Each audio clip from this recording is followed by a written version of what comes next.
Hello everyone, Sean here. Have a new piece of gear I thought I'd go over with you guys. I'll tell you what I like about it.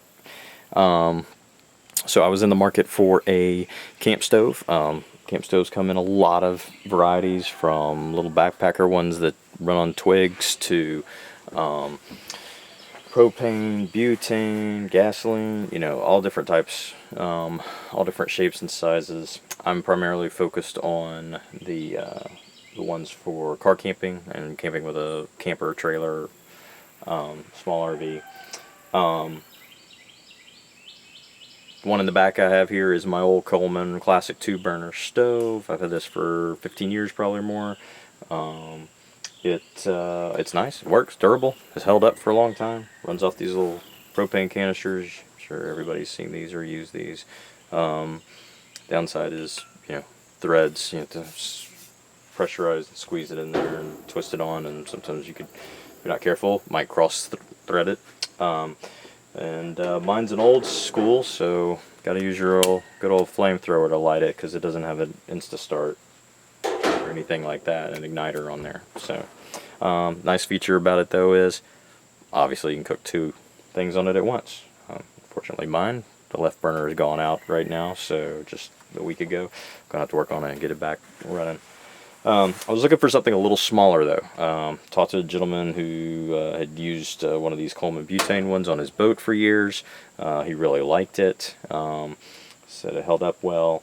I'd been doing a little bit of research. I want something that's not too tiny, but something that was a little smaller to manage. Also something I could use here on the back deck as a side burner for my grill. I have a small Weber Q that I also sometimes take camping and use as my main grill right now, actually. So having a little side burner to do just bacon or something outside. I love cooking bacon outside because I don't have to worry about the grease inside, so it's nice to have something that you can just pull out and pop up.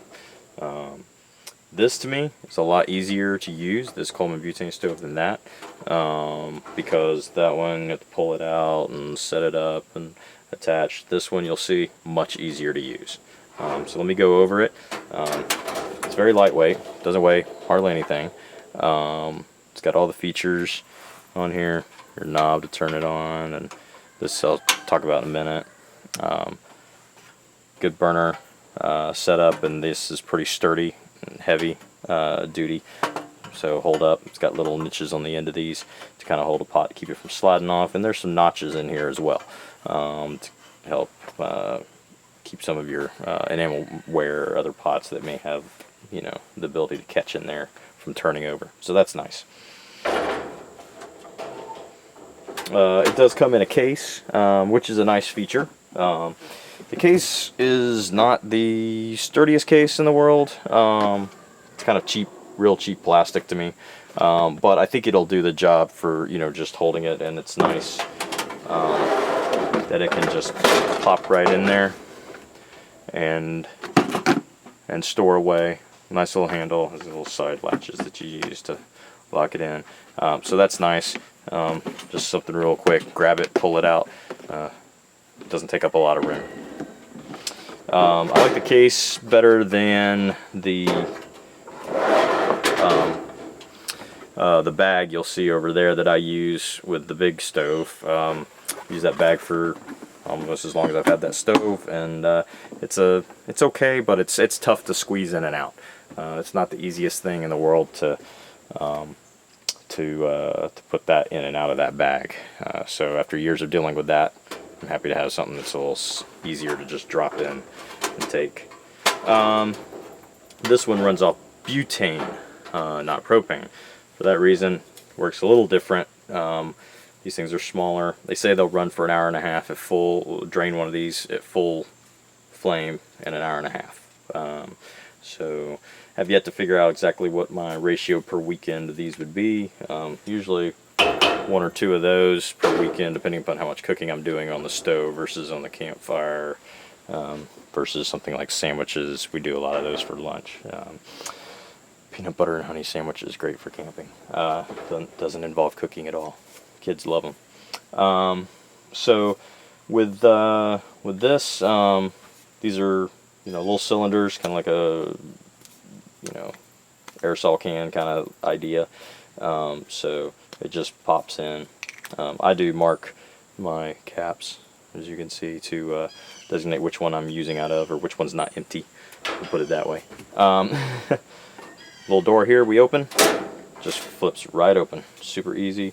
As you'll see, there is nozzle part that goes in, and then this little area up top that's a notch, and that's got to stay up because of this little piece. So you just stick the nozzle in this little hole area that's hard to see in there, but just drop it in.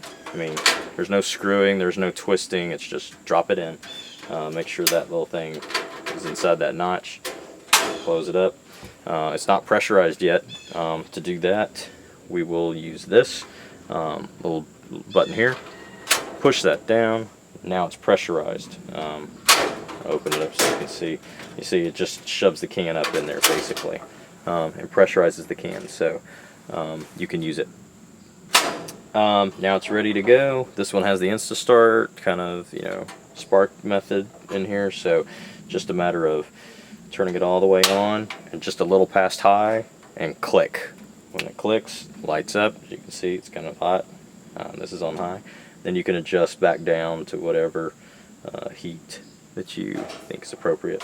I'm going to go ahead and turn it off, and I'm going to disengage the cylinder, just because I'm not going to cook you guys anything today. I know that's probably a disappointment, but I'm not actually going to cook today. As I said, wanted something that would work with like a frying pan. Cast iron works on it pretty good. I know it looks a little wobbly because this table's wobbly out here, but edges catch it. You can probably put up, this is an 8, put up to like a 10 on here without any problem, I think. So that should be pretty good. There's your old coffee pot percolator. The edges of it catching those little notches there help keep it from turning over very easily, which is nice. I'll use my other pot here.